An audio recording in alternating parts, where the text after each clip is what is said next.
Everybody, welcome. I'm Betsy Kenyon with Elevate Wealth Advisory. If you're new to us, we are a wealth advising firm based in Athens, Georgia. And today I'm so excited to have with us Brian Rosso, our Vice President at Elevate, who will be talking to us about Social Security, how to claim, and just all the ins and outs of Social Security. So, welcome, Brian. How are you? I'm doing well. Thank you for having me, Betsy. Good. Thanks for being here. So, what is going on in your world? What are you listening to, watching, or um, watching, or reading lately? That's been interesting for you. That's a good question. Well, my family right now, we've got three boys, all under the age of 6. So I would say what we're watching has been some kids shows. We watch Bluey before we go to bed, and it's an Australian-based show. So we're picking up some Australian lingo in our household. So Oh, that is funny. Yeah, that's something new. It's been a while since I've had little ones. So, well, thank you so much for being here today, and I will let you take it away. all right, thank you. All right. Thanks to everyone for joining. Share my screen here. Okay. So, like Betsy mentioned, we're going to be covering some Social Security. There's a lot we could cover when it comes to Social Security. The two things I think I wanted to focus on mainly was what is the current state? There's so much misinformation out there and just information in general on Social Security.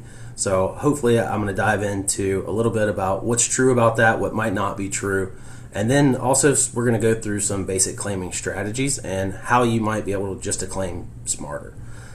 Studies have shown that only about 4% of individuals that are claiming Social Security have done so at the optimal time. And so I want to cover some of those major rules that are governing Social Security. What are their benefits? What are their potential pitfalls? And that's in hope so that you can be on the top of that 4%. If you can't answer that question by the end of this presentation, that's okay. There's a lot that goes into Social Security.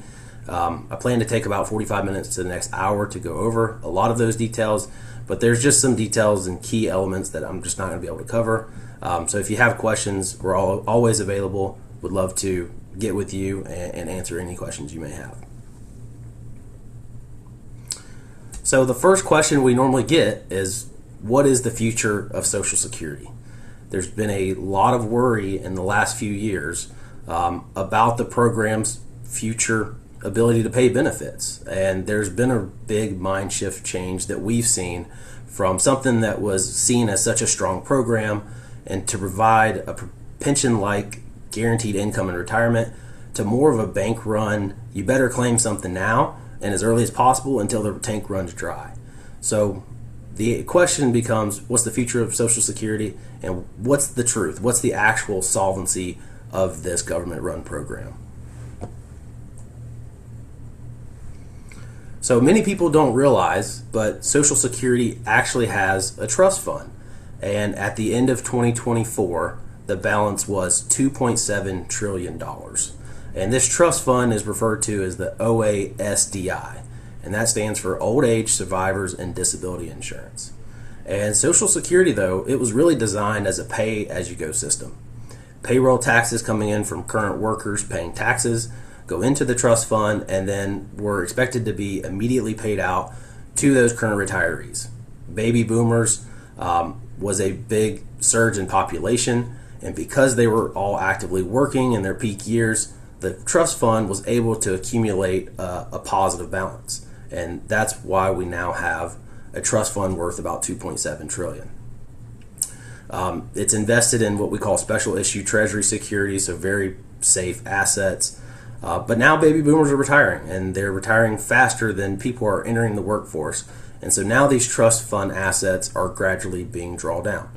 And as you can see in 2024, total expenses exceeded total income, and so there was a net decrease of $67 billion from that trust fund.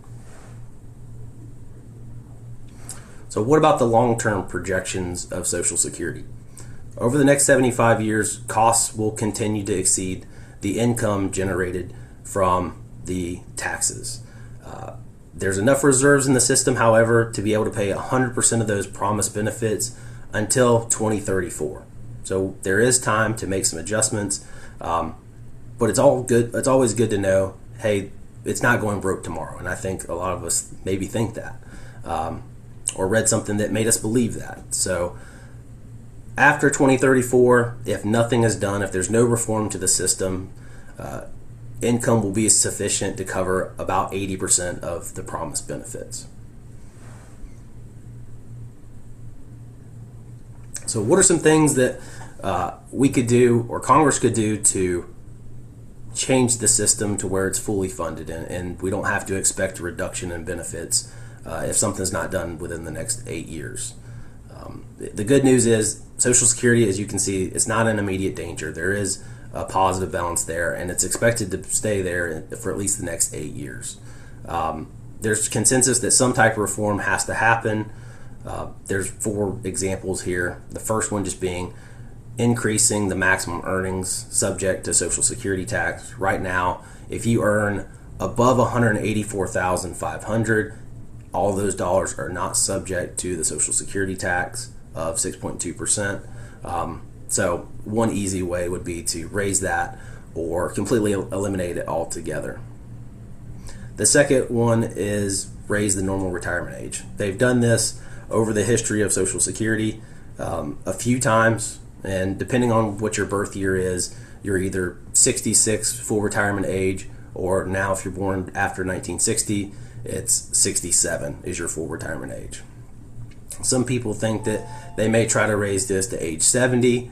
One argument in favor of that is raising the retirement age, that people are living longer and they're being able to enjoy retirement longer. And then there's an argument against that people who are in some occupations that maybe have pretty hard physical labor may not be able to work until age 68, 69, or even 70. And they'll need to retire from their current work. Third one here is just they could lower benefits for future retirees. I think that's possible. It's something that they have done before, but I think if they do number 3 here, which is just lower benefits for future retirees, it will allow enough people, allow those people enough time to adjust their own retirement saving strategies to account for those reduction in benefits. And then last one here is just to reduce the cost of living adjustments. This could just give retirees a smaller benefit increases going forward. Although for this one, there's not been a lot of traction on this, and that's expected not to be touched a whole lot. So here's 4 ways that they could restore solvency to the program. I don't know that they choose any one of these. They could be a combination of a few, but there will need to be some adjustments over the next several years to make sure that the program is fully funded. So then you may ask, well, we've heard a lot about this over the last few years. We know it's a looming issue, but will Congress actually address this year? And the answer is probably not. You can see that there's no real immediate danger of not being able to pay benefits, even though expenses are exceeding income. That 2.7 million trust fund is giving us a bridge basically to figure out how to make this a lasting change. The last time Congress made significant changes to the Social Security system, that was in 1983, and the trust fund was within a few months of running out of money. So theoretically, Congress has till 2034, and likely they're probably going to take most of that time before they're going to act and make any changes. And this has led to a really big problem in the Social Security system. People are making decisions that are hurting their overall retirements. They're making costly decisions based on what they believe or what they think might happen for the future of Social Security, and the fear that it might not be there when they're ready to pull their benefit. So this is one thing that we want to try to address today and give you some basically ideas where now that hopefully you feel more comfortable that it's not going away tomorrow, and they're going to make some changes eventually to restore the solvency of the program. So how do we address this problem? So there's a few things I just want you to know overall about Social Security. You're going to have many claiming options. one couple could conceivably have 18,000 plus ways to claim for their benefits. But today we'll probably look at kind of the top 5 most useful scenarios. But just know that there are so many different times and ways you can trigger Social Security. Decisions have far-reaching consequences as well. Most decisions you make in Social Security are permanent, especially if you've made those decisions more than 12 months out. A lot of people don't realize that whether you pull or don't pull, that choice could impact both spouses. So, your benefit could also affect your spouse's benefit as well, or future benefit. So, we kind of covered this, but Social Security is not bankrupt, and no, it's not a Ponzi scheme, regardless of what we may read. And also, your friends and family, I'm sure you probably know somebody that Social Security has helped, and they continue to live on their Social Security, and it becomes a big pillar of their retirement income. At the same time, we hear, what our friends, what our colleagues, what our family members, when and how they pulled Social Security. But it's important to know that they're not always experts, and your situation is likely different than theirs. And you want to make sure that you have a clear idea of how to maximize your claiming strategy and how your situation might be different than theirs. So, what's a clearer way we can think about Social Security overall? Well, here's kind of an insight number 1 we'll cover today, and this is a pretty straightforward definition. Social Security is an inflation-protected income that you can't outlive. Even after your death, your benefit could continue on in the form of a survivor benefit, which we'll cover in a little bit, but just know that this is a very powerful benefit, and you can't outlive it. The premium or the taxes that you've paid on your paycheck under the FICA tax, you've paid those premiums each paycheck since you begin working, so you want to be smart about how and when you collect this earned benefit. So we'll look at a few features in just a sec. So one is, again, we mentioned that you can't outlive this benefit, and this is just a quick example to show if you live 10, 20, or 30 more years, based on your monthly benefit being $2,000 per month, you could receive an additional $262,000 in lifetime benefits, $583, or $973 if you live 30 additional years. So this can be a meaningful amount of income, especially as people are living longer. So you may be asking yourself, well, how much can I expect to receive from the system? And benefits are really going to be based on 2 major factors. The first one is going to be how much did you earn over your working career in each of those years? And 2, what is the age at which you apply to receive your benefits? And we'll cover each of those in a little bit more detail. So this is how Social Security benefits are actually calculated. And it's a pretty complex formula. I'll kind of walk you through this. You may or may not zone out for this, and that's okay because it is complicated. But essentially, Social Security, it goes like this. It looks at your annual earnings over your lifetime. It indexes each one of those for inflation. They take the highest 35 years of your working career and include that in the formula. Then they divide those inflated earnings by 35, and if you don't have 35 full earning years, the missing years will be filled with zeros. So we see this sometimes for people who have taken time off out of the workforce to raise children or something else, but they're going to take the highest 35 years. So if you don't have a full 35-year history, those will be filled with 0. So next, they'll take this average index monthly earnings number. That's going to arrive at your primary insurance amount, the PIA. This is going to be your benefit if you were to draw at your full retirement age, which depending on your birth year is 66 or 67 or some age in between. And we'll show what we're talking about there in just a minute. And so each year, COLAs are also applied to your benefit to help you keep up with the cost of living. And we'll show you kind of how to calculate that Here's a quick example. We have a baby boomer who was born in 1964. They turn 62 in 2026. We're assuming here that they've made the maximum Social Security earnings each year, so the maximum benefit. That puts their AIME at 14,358.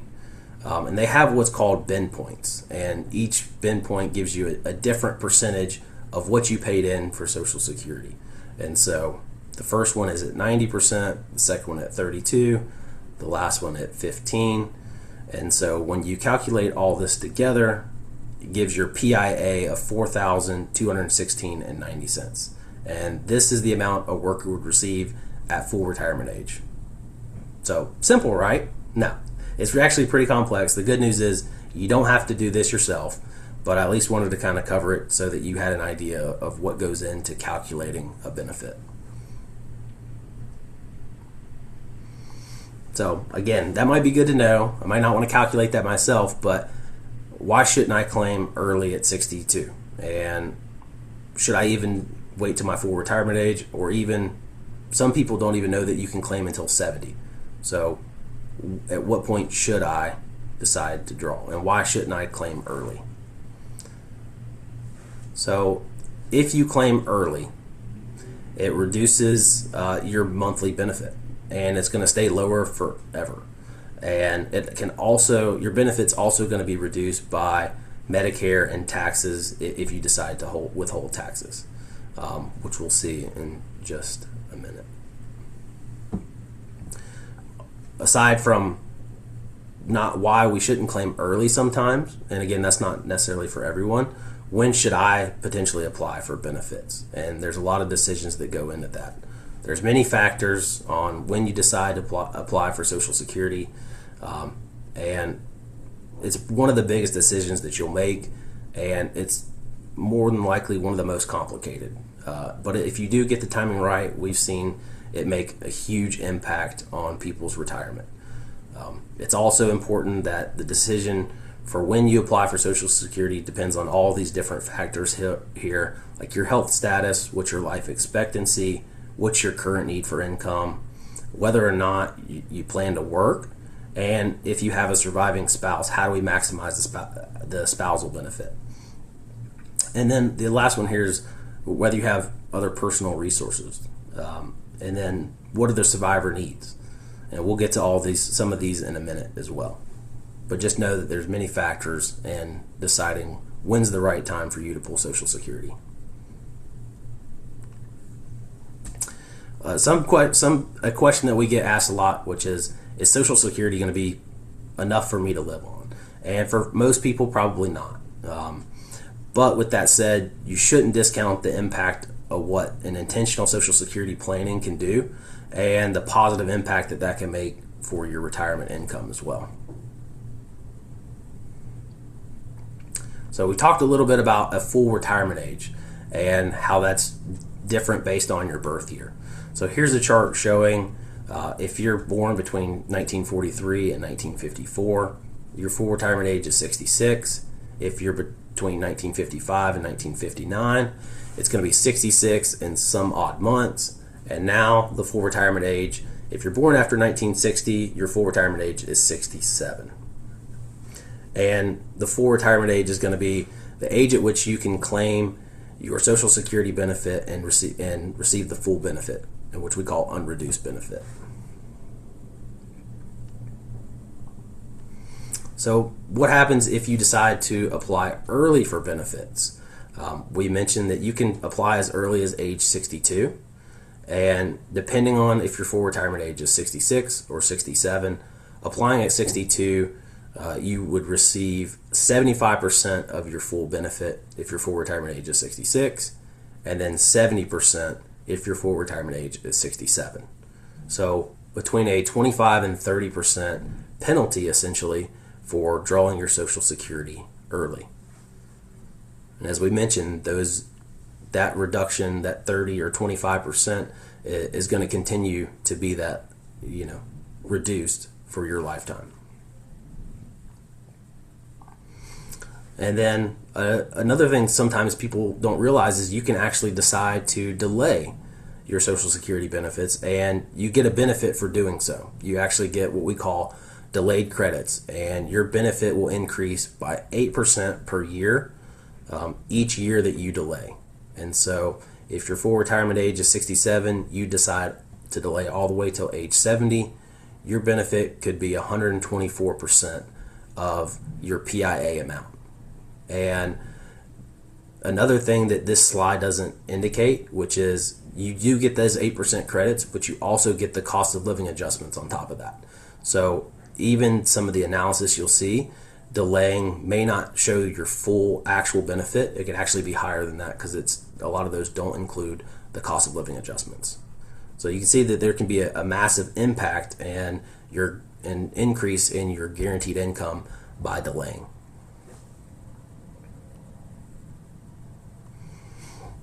So whether or not you want to fully calculate your own AIME, PIA, I wanted to show here's where you can do that. They have Social Security has some estimators, and they've also got a place. If you haven't done so in a while, it might be a good idea. Log into socialsecurity.gov, pull your earnings history, make sure everything's correct, and you can use these calculators. I do want to mention though that again these calculators don't necessarily factor in the cost of living adjustments, especially if you're looking at potentially delaying till age 70. So that means that your actual benefit could likely be higher than what Social Security is indicating in their calculators. So the good news is we've got access to a couple different calculators that do account for the cost of living adjustments. So if you want a more in-depth analysis, we'll be glad to do one for you.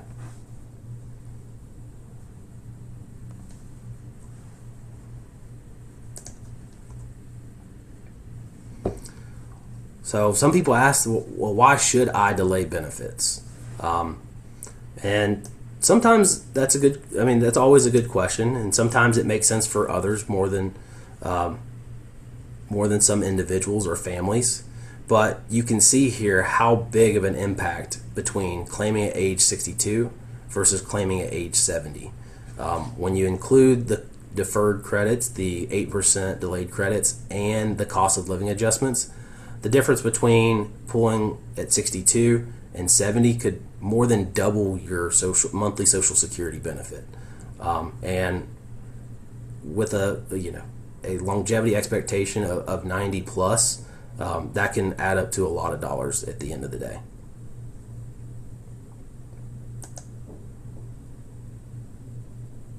So again, not only does it increase that benefit once you start, but as you continue to live longer, that also increases because you're getting those cost of living adjustments, which are compounded on that. So this is just kind of illustrating.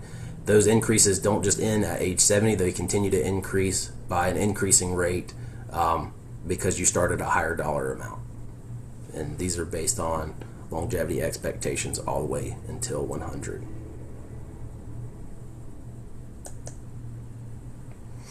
So now you may naturally ask, well, this is all great information and maybe I learned something, but how do I maximize my own benefit? And again, this is where there's a lot of different strategy involved, but I did want to cover a couple of the maximization options that you have available. The first thing you may be able to do is just, while you still have time, maybe you're still working, you can improve your earnings record. You want to, I mentioned pulling your annual statement. Make sure it's accurate. Mistakes are rare, but we've noticed that there have been some in the past. Although it's not likely, it's still good to understand exactly where you lie, and if you've got a full 35 years of earnings record. Some people will ask, does it make sense for me to continue to work for a few years? Will that increase my Social Security benefit? And the answer is it might. You have to look at your earnings history, and especially if you're in a higher earning year and you had a streak of zeros in your 35 years of record, it might make sense, and it might move the needle enough for you to work one additional year. So that's one way that you can increase your benefit. So we mentioned how big of an opportunity there is out there to just apply at the optimal time and to maximize your overall benefit. The chief reason for delaying benefits and that we see is that it'll result in the highest lifetime benefit for you and a survivor. But again, there's no one size fits all answer to this question, and so it's important to apply at the time that's optimal for you, and should factor in many different variables. So we still get this question, and it's not a straightforward answer, so I understand why, but a lot of people ask, is Social Security taxable? And so let's look at how that may or may not be the case. The first thing we want to cover is what we call the earnings test. And so if you do decide to apply for your Social Security benefit before your full retirement age, you'll be subject to what's called the earnings test. And for every $2 you earn over the annual limit, and the current limit is $24,480, for every $2 you earn over that amount, $1 of your Social Security benefit will be withheld. And so some people think, well, I'm working full time, I might as well go ahead and pull my Social Security benefit early and I can kind of double dip. Well, there is an earnings test, and so if you earn over, I would say $50,000 or $55,000, I think pretty much your entire benefit will be withheld. And it comes back in the form of taxes, and once you hit your full retirement age, they add it back to your benefit. But the downside is, now that you've pulled early, you took a reduction in benefit, and you may have just been better off just delaying until your full retirement age. But once you hit your full retirement age, you're no longer subject to that earnings test. So I mentioned that it kind of depends on whether your Social Security benefit will be taxable. In most cases, and for most of our clients, it is. And that's because it's based on what we call provisional income. And your provisional income is your adjusted gross income plus 1/2 of your Social Security benefit plus any tax exempt interest. And whether you're married filing jointly, your income, your provisional income has to be under $32,000 for you to pay 0% on your Social Security. If it's between 32 and 44, up to 50% of it can be taxable. And then if your joint income is over 44,000, up to 85% of it is going to be taxable. So at a maximum, 85% of it's going to be taxable. So at least you get 15% of it that's non-taxable.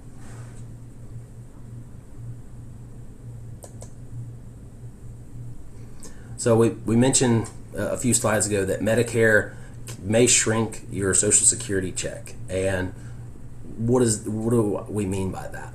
And so once you pull Social Security, if you're 65 and you're on Medicare, and you sign up for Part B Medicare premiums, those are going to be deducted from your Social Security check before they send you the net amount. And it can have a pretty substantial impact based on when you decide to claim. Although your Medicare Part B premium doesn't change, your Social Security benefit does. And so if you decide to claim early, even though it's the same dollar amount, it's a larger percentage of your benefit. So your Part B premium would account for 11% of your Social Security. And then if you delay all the way till 70, that cuts it nearly in half at 6%. So just something to keep in mind. Sometimes there's never been a year where the Social Security, well, there's been 3 years where the Social Security Administration doesn't give a cost of living adjustment, but they never go down. It's either zero or some type of cost of living adjustment, and I believe the average is about 2.5% per year. But every once in a while, we'll have a client that says, "You told me Social Security never gives me a pay cut," and that's true. But because Medicare comes out before they send the net amount, sometimes Medicare premiums go up by more than your Social Security benefit does. So there's been a few times where we've seen clients may have a reduced Social Security benefit, but it's because the Medicare Part B premium goes up by more than their Social Security benefit does.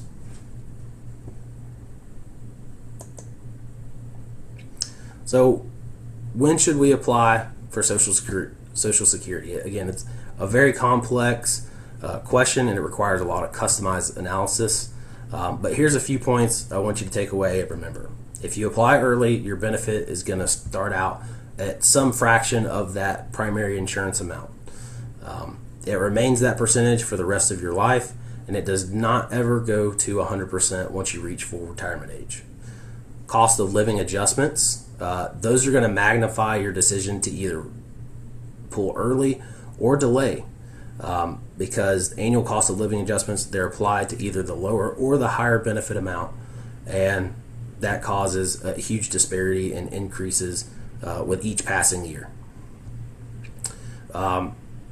Another one here is your benefits may be taxed and will likely be taxed based on your income, and they're going to be reduced by Medicare premiums. Again, we talked about the earnings tests. They kind of discourage you from double dipping. Those benefits are still added back at the end. So just know that there is the earnings test, and even though they might be withheld for a period of time, they get added back at your full retirement age. And then finally, delaying benefits may give the surviving spouse more income. And that's an important point to consider, especially if you're thinking about the family benefit as a total. A lot of times we get individuals that say, well, I'm not going to live that long. Longevity is not in my family, or I have some medical or health issue that I'm concerned about. So when should I claim, right? And what factors are involved in that? Now, if we're thinking and we're planning for couples, you should always try to maximize the highest earner's benefit to protect the surviving spouse. And also, higher earning spouses are therefore encouraged to either delay it to age 70 if they can, if not, at least wait until your full retirement age, because even if regardless of which spouse outlives the other, the highest benefit will always pass to the surviving spouse.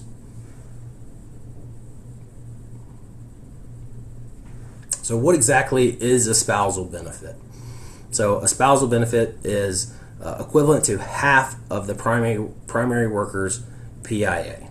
And so some individuals didn't even know that there was a spousal benefit. But even if you didn't work and you stayed at home with the kids and you never had any earnings history, you can pull half of your spouse's Social Security.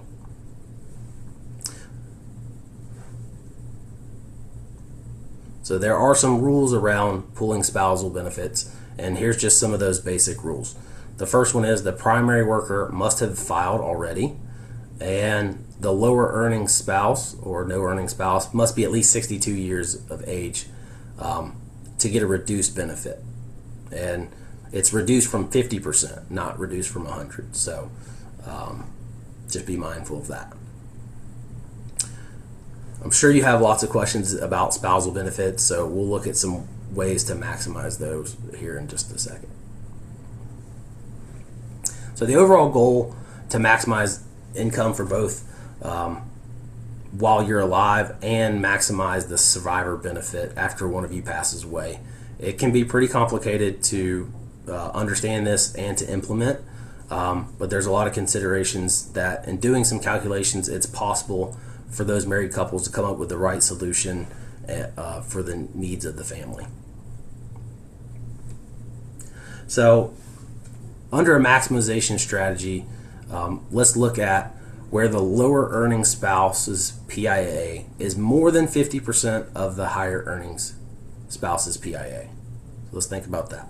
So the lower earning spouse's, their own benefit is more than 50% of the higher earning spouse's 50%. If that's the case, if we don't care about anything else about maximizing the total lifetime benefits, it typically pays for both to wait until age 70. There is a hybrid strategy that we're seeing a lot more now, and this is where the lower earning spouse's PIA is less than 50% of their higher earning spouses. This has been a pretty popular strategy, and this is where the lower earning spouse claims early. It could be at 62, it could be at 63 or 4, depending on when they decide to retire. And then the higher earning spouse claims at 70. And what this allows you to do is, regardless of who outlives the other, you'll be able to step up to the highest earning spouse's benefit. But again, you really just need to run the numbers to figure out what is right for you. Well, you may be thinking, I don't have a spouse. I may be divorced. I may be widowed. So how does that impact my Social Security claiming strategy? That's an interesting question, and hopefully we'll have an answer for you. So if you are widowed or divorced, you may still be eligible for what we call a survivor benefit, a divorced spouse survivor benefit, or even a divorced spouse benefit. And that could potentially increase your own monthly Social Security check. So survivor benefits have really two key factors. The first one here is it's going to depend on the age at which the deceased spouse originally claimed their benefit. If the deceased filed before their full retirement age, survivor benefits will be limited to the higher of the deceased spouse's benefit or 82.5% of their PIA. Okay? And then if the deceased claimed after their full retirement age, the survivor benefit will include delayed credits. So it may be equal to 100% of the PIA plus the delayed credits. The second key factor here is the survivor benefit will depend on the age at which the widow claims the survivor benefit, the actual benefit. If he or she claims at age 60, or there's a stipulation that you can claim at 50 if you're disabled as the survivor benefit will equal 71.5% of the decedent's PIA. And if he or she claims at full retirement age or later, the survivor benefit will equal 100% of the original amount. So this may, of course, apply anytime between age 60 and 70, and the reduction will be prorated for when you file as the survivor. If both spouses are receiving benefit and one spouse passes away, the other spouse may switch. This is a really common question that we get a lot, which is, if my spouse dies, do I get both benefits? And the answer to that is no, but you do get the higher of the two benefits. So here we have a quick example of Joe and Julie. They're married. They're both over their full retirement age. Joe's benefit is $3,600. Julie's benefit is $1,800. If Joe dies, Julie notifies Social Security, and then her benefit is now replaced by Joe's at $3,600 for a survivor benefit. And it's 100% because they were both over their full retirement age.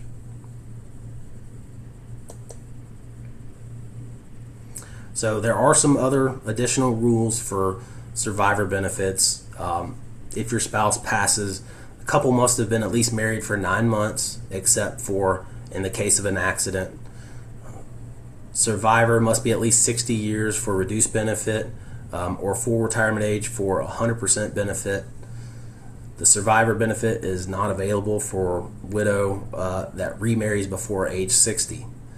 And there, I should have a big asterisk right here, but it says unless that marriage ends. And although we haven't seen this personally, we have heard that there have been some that were married and got a divorce so that they could receive their survivor benefit again. And then after they were age 60, got remarried. So that is a possibility. And then lastly here, the divorced spouse survivor benefit is available if the marriage lasted at least 10 years.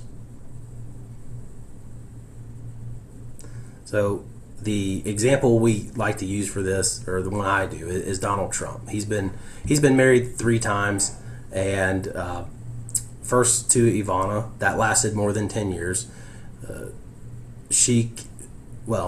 We'll get to that. This is for survivor benefit. We'll get to Donald Trump here in just a second when we get to the divorced spouse benefit. There we go. So we covered the survivor benefit there, but this is just for a divorced spouse benefit. Again, some of the same rules apply. Marriage lasted at least 10 years.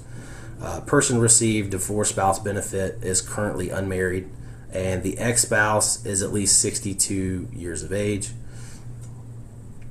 And if the divorce happened more than 2 years ago, the ex-spouse does not need to have filed for their own benefit for you to pull on their record.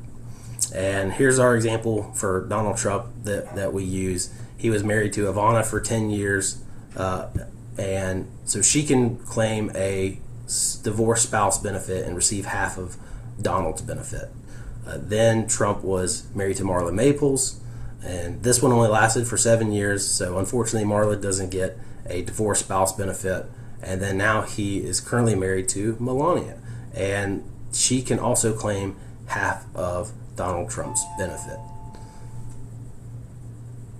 And the other interesting thing about this is, although they're all claiming on Donald's record, it doesn't affect his own benefit, and it doesn't affect their benefit as a divorced spouse. So it just increases the total benefit on Trump's record. So there are some rules for divorced spouse benefits.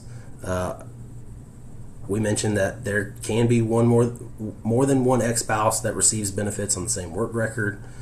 Benefits paid to one ex-spouse does not affect those paid to the worker or the current spouse or other ex-spouses. And then divorced spouse benefits stop upon remarriage of a spouse collecting benefits. So that's a lot, and you may be thinking that it's complicated, and it is.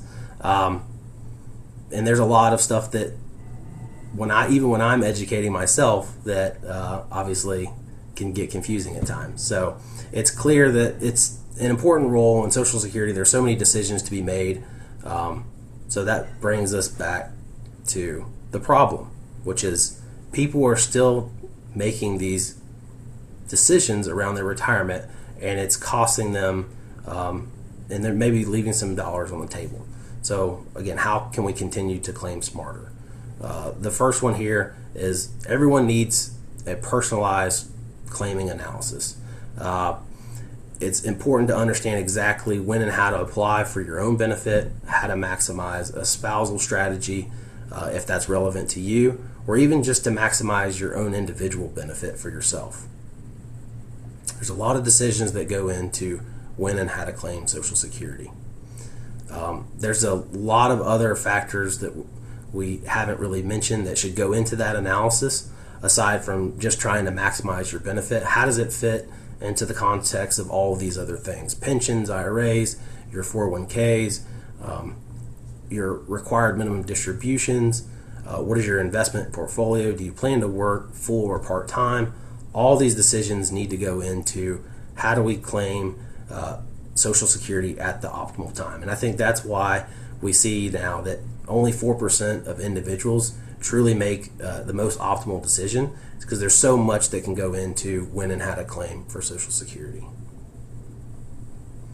So we've heard that Social Security office is incredibly helpful. They do a great job of signing you up for your benefit, estimating how to get the maximum amount today. They can estimate those benefits for you. They can tell you exactly what you're entitled to now. But what they can't do is they can't project what your future benefit will be through certain scenario planning, and they can't help with maximization strategies. So you may still have lots of questions on, still not completely sure how some of these apply to me. When should I pull them for my Social Security? Should I keep working? Do I want to keep working? If I've already applied, is there something I can do to reverse that? There is a small window of opportunity to do so. So if you recently applied and you heard something today that you feel like you wish you wouldn't have applied for your benefit, there might be a way to reverse that decision. And then also there's just a lot of other questions about how do we coordinate these spousal benefits between our specific scenario.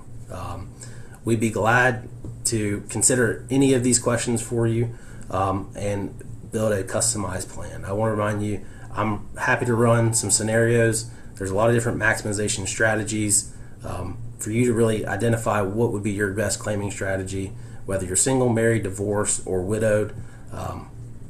Let's continue to look how these benefits might work in your favor. So, with that, thank you guys so much.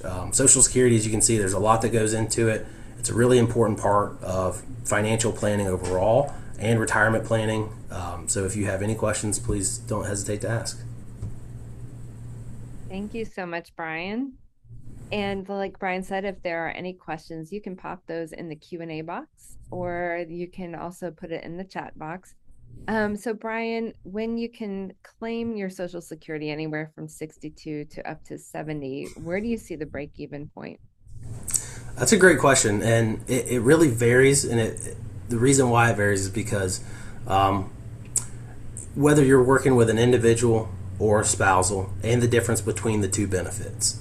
Um, a lot of times we see the break even, depending on what those benefits are, somewhere in the late 70s to early 80s. And we know that just from history, Americans are living longer. They're living in their late 80s, and it's likely, especially if you're planning for a spousal strategy, it's very likely that one of them will live into their 90s. And so maximizing these can be that much more important. Definitely. I know you guys help people with this decision quite a bit. We do have one other question. Someone is asking, what was the cost of living adjustment percentage that was assumed on those future numbers at age 70? Was it 2.4%? No, they actually used a pretty conservative. They used 2% for the cost of living adjustment, and it's about 2.5%, which is the average. And more recently, I would say in the last 5 years, it's been well above that, and it's really pegged to inflation. And so, as inflation's been higher, the cost of living adjustments have been higher. Okay, very good. And then one final question. When you're applying for your ex-spouse, do you get your Social Security plus the same amount of theirs? If they're alive, yes. So they can claim their own benefit, and you can claim as a spousal benefit and receive, if you're at your full retirement age, 50%. Okay, very good. Mm-hmm. Well, those were all of our questions. And if anyone does have further questions about Social Security or claiming strategies, you can reach out to marketing at elevate-wealth.com. That email will come to me, and I'll make sure that Brian gets your questions answered. You can also go to our YouTube channel, search for Elevate Wealth in Athens, Georgia. You'll find all of our videos we've ever done over the last few years, but even some updated ones about Social Security and all these other topics that we do. And we again thank you, Brian, so much for your time today. Always informative. We really appreciate it. Thank you. Thanks All everybody for right. joining in. Thanks, everybody. We'll see you next time. Bye bye.